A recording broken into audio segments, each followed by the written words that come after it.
Le livre d'Ésaïe, chapitre 42. Voici mon serviteur, celui que je soutiendrai, celui que j'ai choisi et qui a toute mon approbation. J'ai mis mon esprit sur lui. Il révélera le droit aux nations. Il ne criera pas, il ne haussera pas le ton, il ne fera pas entendre sa voix dans les rues. Il ne cassera pas le roseau abîmé et n'éteindra pas la mèche qui fume encore, mais c'est en toute vérité qu'il révélera le droit. Il ne faiblira pas et ne se relâchera pas, jusqu'à ce qu'il ait instauré le droit sur la terre. Les îles placeront leur attente dans sa loi.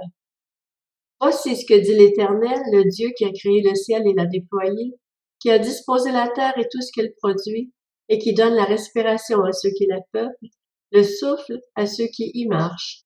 Moi, l'Éternel, je t'ai appelé en toute justice, et je te tiendrai fermement par la main.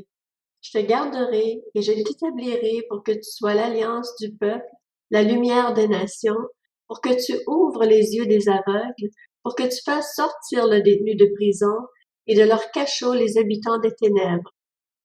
Je suis l'Éternel, voilà quel est mon nom, et je ne donnerai pas ma gloire à un autre, ni la louange qui m'est due aux sculptures sacrées.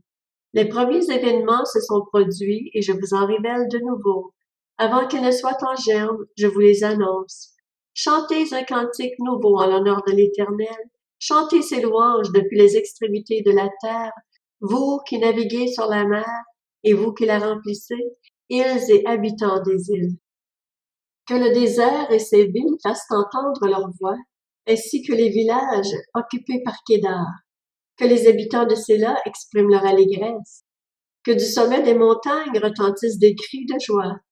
Qu'on donne gloire à l'Éternel, et que dans les îles on proclame ses louanges. L'Éternel sort, pareil à un héros, son zèle passionné le fait surgir comme un homme de guerre. Il pousse des cris de guerre, il montre sa force contre ses ennemis.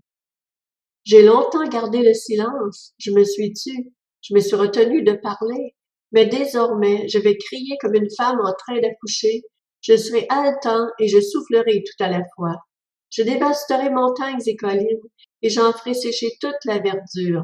Je changerai les fleuves en îles, et je mettrai les étangs à sec. Je ferai marcher les aveugles sur un chemin qu'ils ne connaissent pas, je les conduirai par des sentiers qu'ils ignoraient. Je changerai les ténèbres en lumière devant eux, et je redresserai les passages tortueux. Voilà ce que je ferai, et je ne les abandonnerai pas.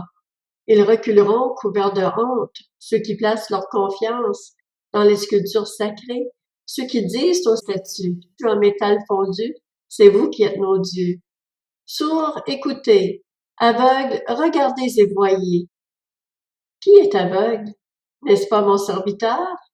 Y a-t-il plus sourd que mon messager, celui que j'envoie? Y a-t-il plus aveugle que le bénéficiaire de mon alliance de paix?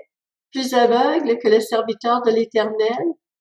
Tu as vu beaucoup de choses, mais tu n'y as pas prêté attention.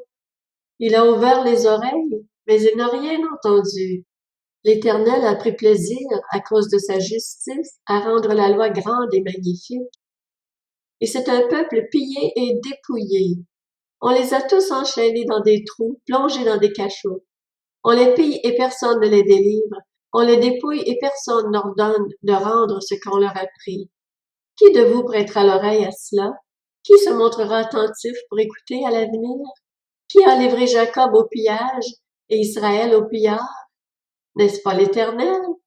C'est que nous avons péché contre lui. Ils n'ont pas voulu marcher dans ses voies, ils n'ont pas écouté son enseignement.